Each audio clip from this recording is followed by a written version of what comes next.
7 years. That's how long we'd been married when I found myself sitting alone at a table for two in Mitchell's Steakhouse, watching the ice melt in her untouched water glass. The reservation was for 7 p.m. It was now 8:30. I'd already waved off the waiter 3 times. The couple at the next table kept glancing over with those pitying looks people give you when they think you've been stood up. The worst part? They weren't wrong to feel sorry for me. They just didn't know the half of it yet. My phone sat face up on the table. No calls. No texts. Nothing. I could have left. Should have left, probably. But something told me to stay. Call it curiosity. Call it the last shred of hope that maybe, just maybe, there was a genuine emergency. A flat tire. A dead phone battery. Something that would explain why my wife of 7 years couldn't bother to show up on time for our anniversary dinner. 8:45 p.m. The waiter approached again, this time with a manager hovering nearby. "Sir, I'm very sorry, but we have other guests waiting for tables. If your party isn't, she'll be here," I said, though I had no idea if that was true. The manager nodded sympathetically and retreated. The waiter refilled my water for the 4th time. I didn't touch it. Then, at exactly 9 p.m., the front door opened. She walked in wearing a tight black dress I'd never seen before. Her hair was done up, makeup flawless, heels clicking against the hardwood floor. She looked stunning. She also wasn't alone. Behind her was a guy I recognized from the gym photos she'd been posting lately. Tall, built like he lived on protein shakes and bench presses, wearing a fitted polo that showed off arms the size of my thighs. He had his hand on the small of her back as they walked through the restaurant. Every head turned, including mine. They spotted me immediately. Instead of the embarrassment or guilt you'd expect, she smiled. Not a nervous smile, not an apologetic smile. A smile that said she knew exactly what she was doing. They walked straight to my table. "Sorry we're late," she said, not sounding sorry at all. "This is Derek, my personal trainer. I've told you about him." She had, actually. About 6 months ago, she'd started going to the gym religiously. Said she wanted to get in shape. I'd encouraged her, even paid for the membership. Funny how that worked out. Derek extended his hand. "Nice to finally meet you, man." I stared at his hand for a long moment. The restaurant had gone quiet around us. Everyone watching the drama unfold like it was dinner theater they hadn't ordered but were getting anyway. Then she did it. She leaned up and kissed him. Right there. In front of me. In front of the entire restaurant. Not a peck on the cheek. A genuine, lingering kiss that made the woman at the next table gasp audibly. When she pulled back, she looked directly at me with those eyes I'd once thought I'd spend my life getting lost in. "See," she said, loud enough for nearby tables to hear. "My pet husband will just sit there like a good boy. He always does." The words hung in the air. Pet husband. Good boy. Derek laughed. Uncomfortable, but he laughed. The couple at the next table looked away quickly, suddenly fascinated by their food. The waiter had frozen halfway across the room, holding a tray of drinks for another table. And me? I felt something I hadn't felt in a long time. Not anger. Not hurt. Something colder. Clearer. I stood up slowly, folding my napkin and placing it on the table. I picked up my phone, slid it into my pocket, and buttoned my jacket. Then I did something that clearly wasn't in her script. I extended my hand to Derek. He looked confused but took it. I shook it firmly, looked him dead in the eye. "Congratulations," I said calmly. "She's all yours now. Good luck with that." His smile faltered. I turned to her.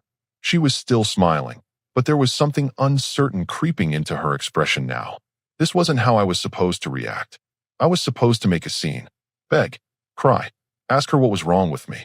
Give her the satisfaction of watching me fall apart in public.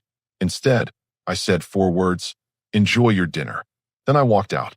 I didn't storm out, didn't slam anything, just walked calmly through that restaurant while every single person watched in dead silence.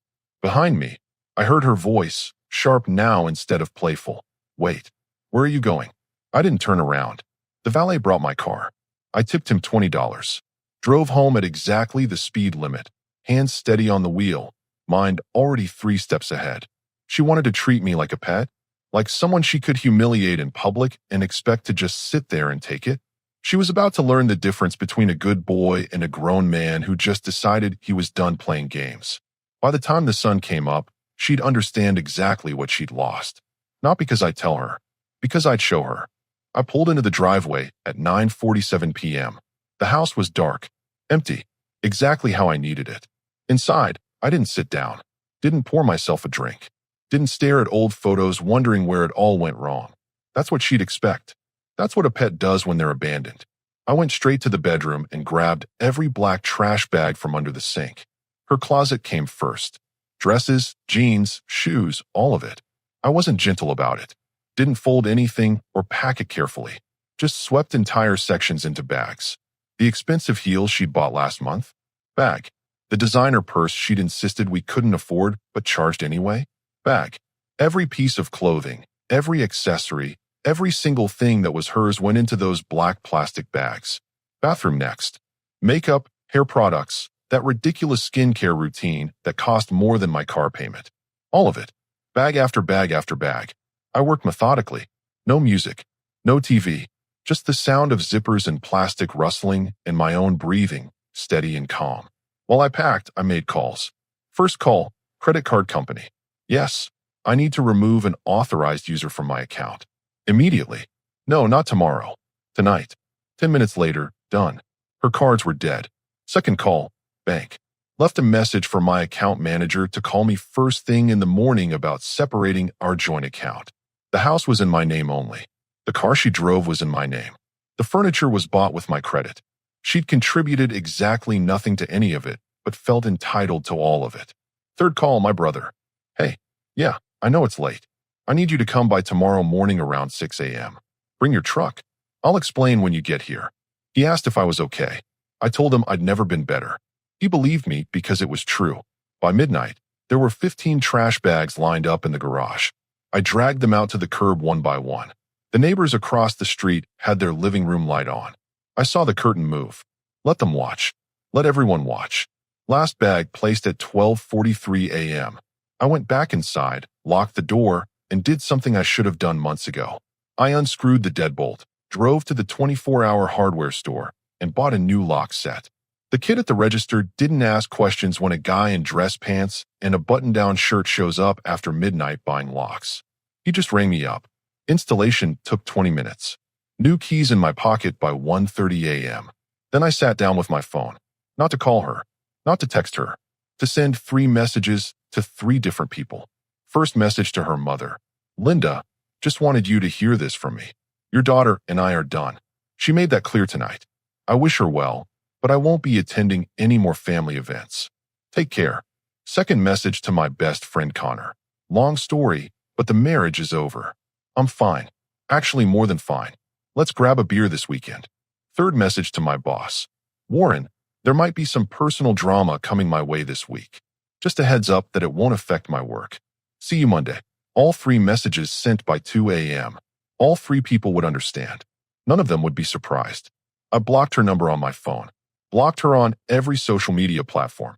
Email went to a filter that would automatically delete anything from her address. I didn't want to hear the excuses. Didn't want to read the justifications. Didn't want to give her a single opening to try to explain why humiliating me in public seemed like a good idea.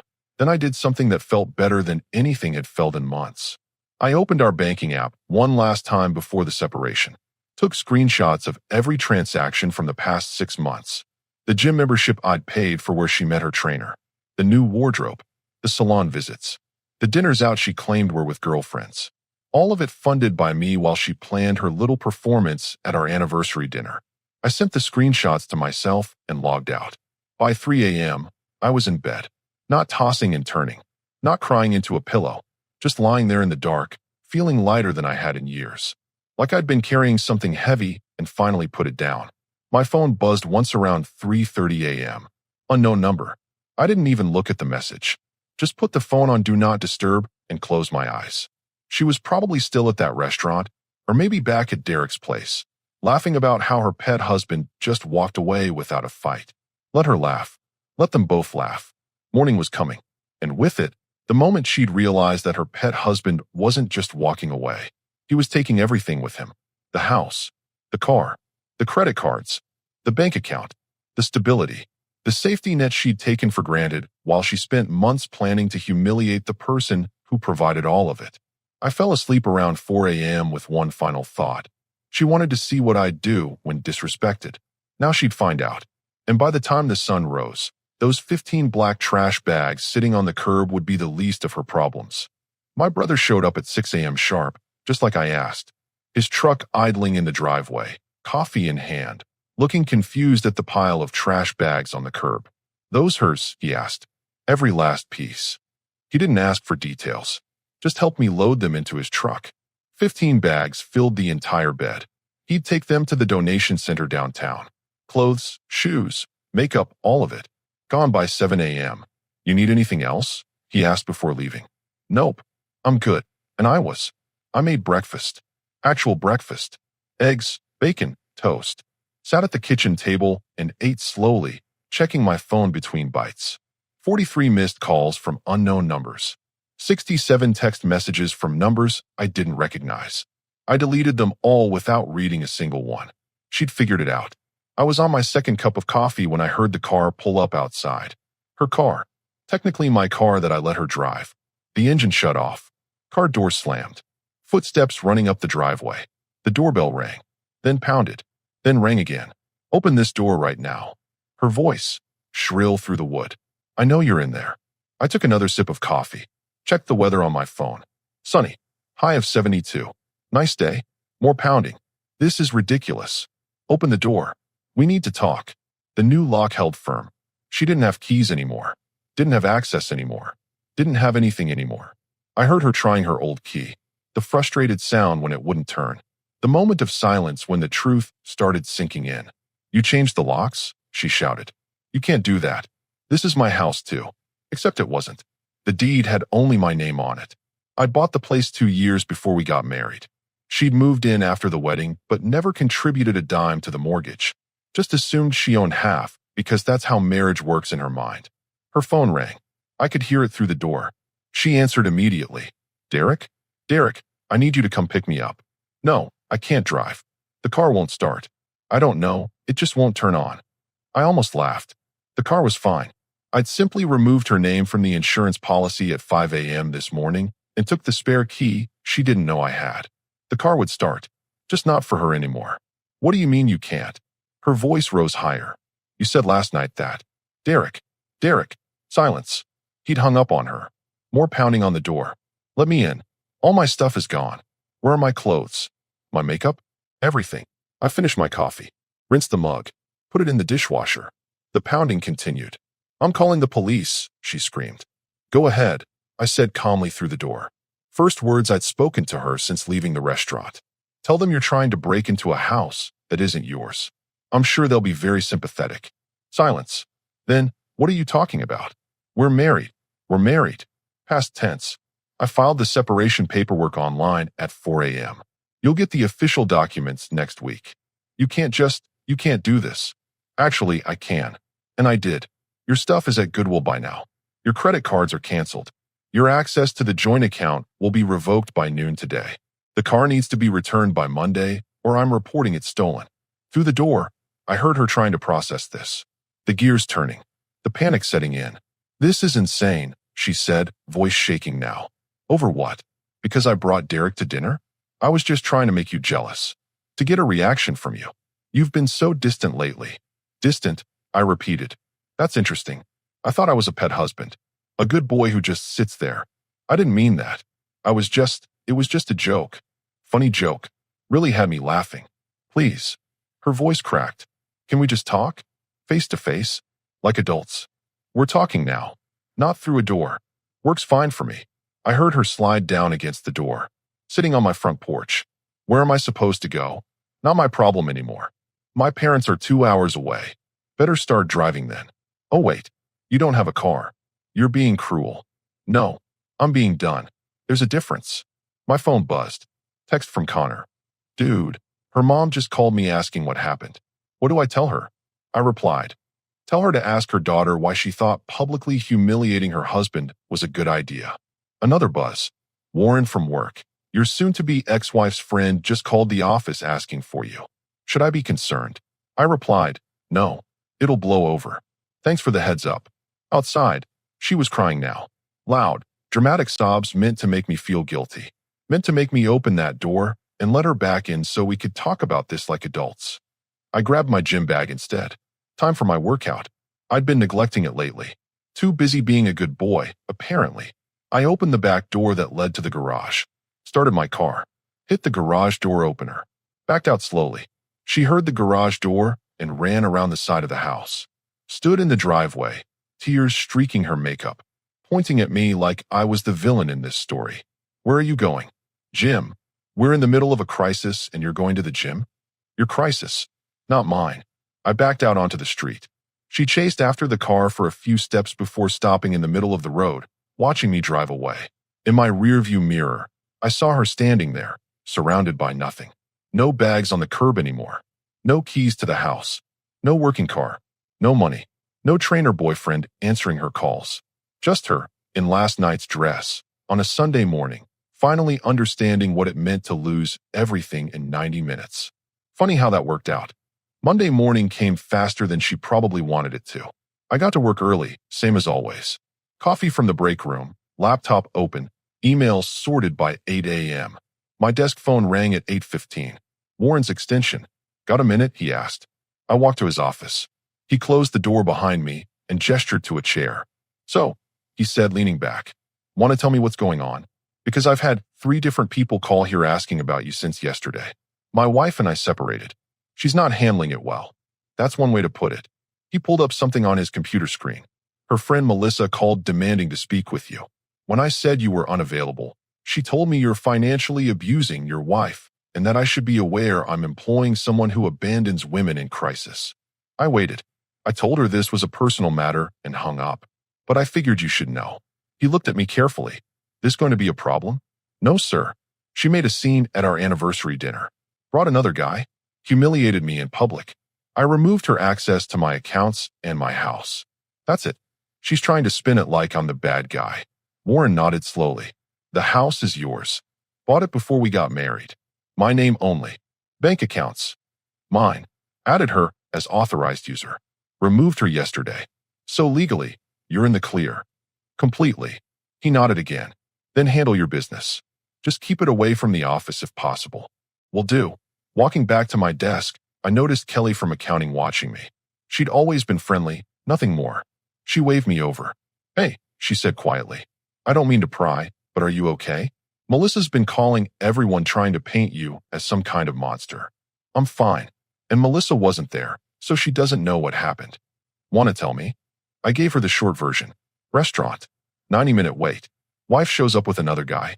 Public kiss. Pet husband comment. Me leaving. Kelly's eyes went wide. She said that? In front of people? Entire restaurant heard it. And Melissa thinks you're the problem? She shook her head. Some friend. Look, if anyone else asks me, I'm setting the record straight. What she did was disgusting. Appreciate that. By lunch, word had spread through the office. Not because I told anyone else, but because Kelly had apparently mentioned it to a few people who mentioned it to others. By 2 p.m., 3 different co-workers had stopped by my desk to say some version of sorry man, that's rough, or you deserve better. Nobody thought I was the villain. Everyone who heard the full story landed exactly where they should have. My phone buzzed around 3 p.m. Text from Linda, her mother. We need to talk. Call me. I called during my break. What exactly happened Saturday night? She asked. No greeting. Straight to it. I told her. Every detail. Long silence on the other end. She brought him to your anniversary dinner? Yes, ma'am. And kissed him in front of you? Yes, ma'am. Another long silence. Then, I don't know what to say. I raised her better than this. I thought so too. She called me crying yesterday.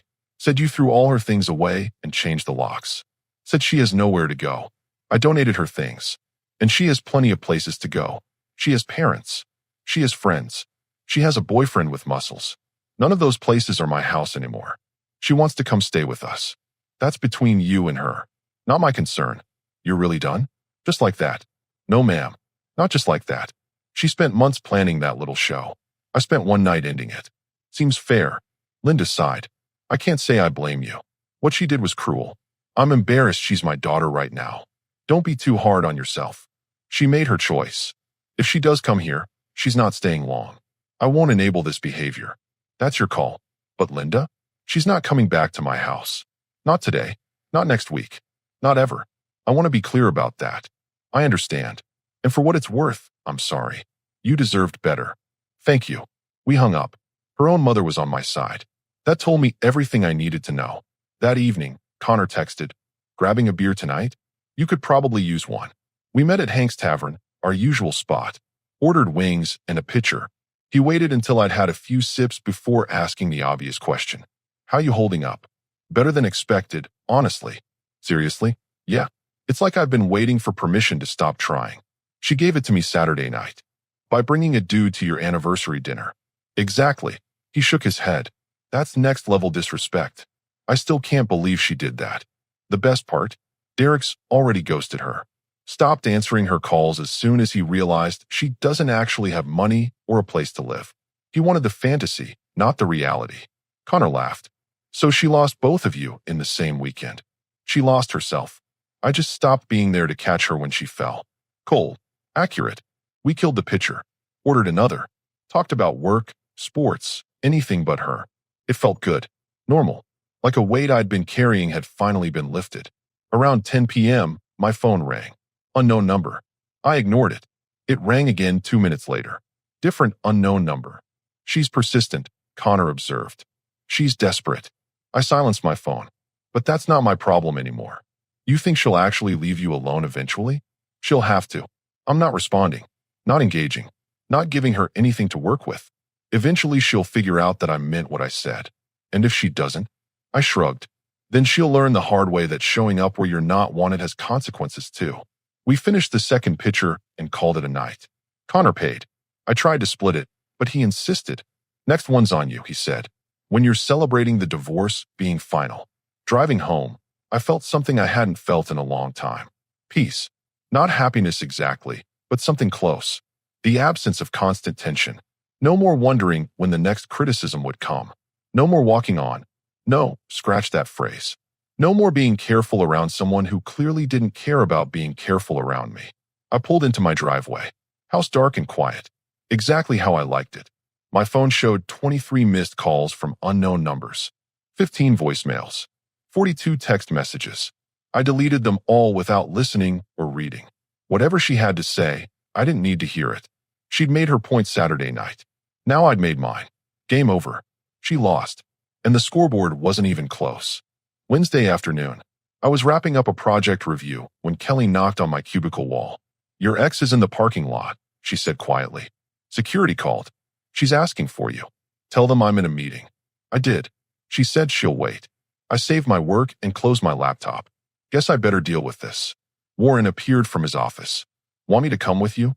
"No need. Won't take long." I took the elevator down, walked through the lobby, pushed open the glass doors to the parking lot. She was leaning against my car. Different clothes than Sunday. These looked slept in. Hair pulled back in a messy ponytail. No makeup. She looked exhausted. "Finally," she said when she saw me. "I've been out here for an hour. You shouldn't be here at all.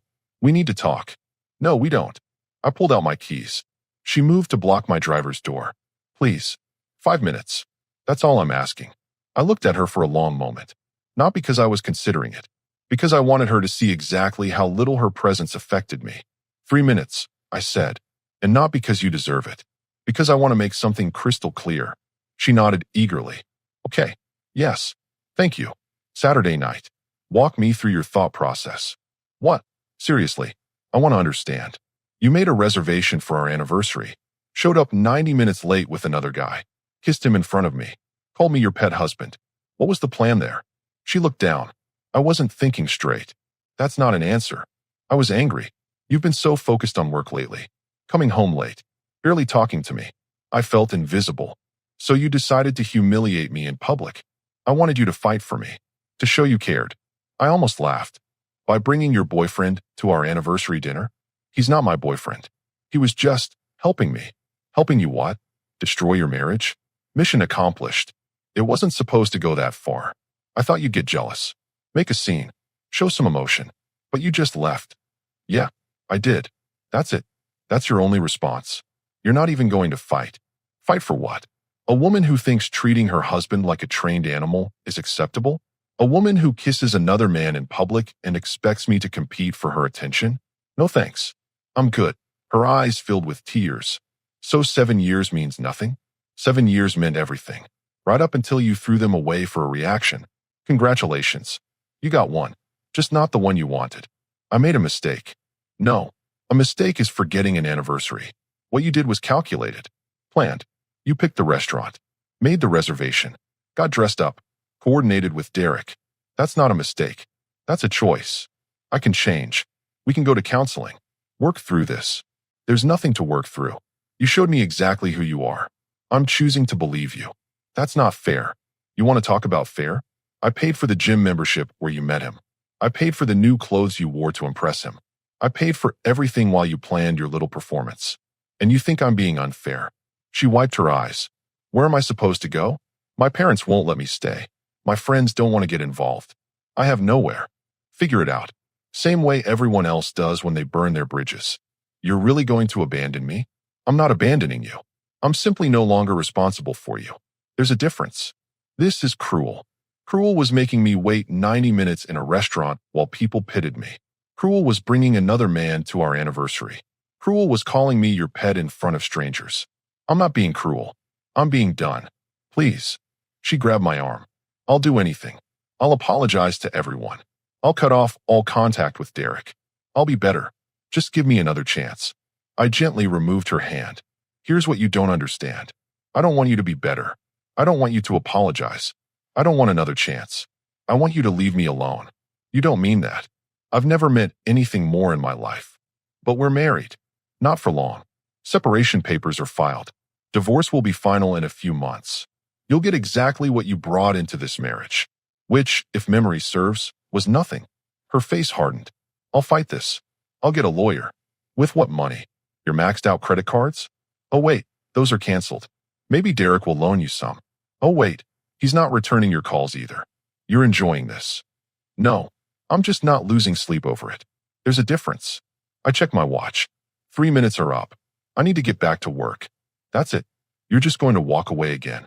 That's exactly what I'm going to do. And if you show up at my workplace again, I'll call the police. If you show up at my house, I'll call the police. If you contact me through anyone else, I'll document it for the restraining order I'm considering. Are we clear? She stared at me like I was a stranger. Maybe I was. Maybe the person she thought she married never existed. Maybe I'd been pretending to be someone easier for her to control. I hate you, she whispered. That's fine. Hate me all you want. Just do it somewhere else. I unlocked my car and got in. Started the engine. She didn't move from beside the door. I rolled down the window. One last thing. That comment about me being a pet husband? About sitting there like a good boy? You were right. I did sit there. For 7 years. Taking your criticism. Your disrespect. Your constant complaints about how I wasn't enough. I sat there like a good boy and took it all. I put the car in reverse. But good boys eventually grow up. And when they do, they stop listening to people who never respected them in the first place. I backed out slowly. She stepped aside at the last second. In my rearview mirror, I watched her standing in the parking lot, arms wrapped around herself, finally understanding that this was actually happening. No more chances. No more conversations. No more her. I drove back to the parking garage, took the elevator up, walked back to my desk. Kelly gave me a questioning look. I gave her a thumbs up. Back to work. Back to my life. Back to being someone who didn't have to ask permission to be respected. My phone stayed silent the rest of the day. No more calls from unknown numbers. No more texts. No more desperate attempts to make me feel guilty for having boundaries. She'd gotten her 3 minutes. And in those 3 minutes, she learned that begging doesn't work on someone who's already made up their mind. The door was closed. The locks were changed. And the man she'd treated like a pet had just reminded her that pets eventually bite when pushed too far. She just hadn't expected the bite to be permanent. 3 months later, the divorce was final. No drama. No court battle. She signed everything because she had no choice. No lawyer would take her case without a retainer she couldn't afford. I got the house, the car, everything that was mine stayed mine. She got exactly what she'd contributed. Nothing. Friday night, Connor and I grabbed dinner at Porter's downtown. New place. Good steaks. Better company. You look different, he said halfway through his beer. Different how? Lighter. Like you're not carrying weight anymore. He was right. I'd started working out consistently. Got a haircut from somewhere that wasn't a chain. Bought clothes that actually fit. Small changes that added up. Feels good to just exist without constant criticism, I said. Heard from her at all. Not in 6 weeks. Her number's still blocked. Think she learned anything? Doubt it. People like that usually blame everyone but themselves. We finished dinner, split the check, walked out into the cool evening air.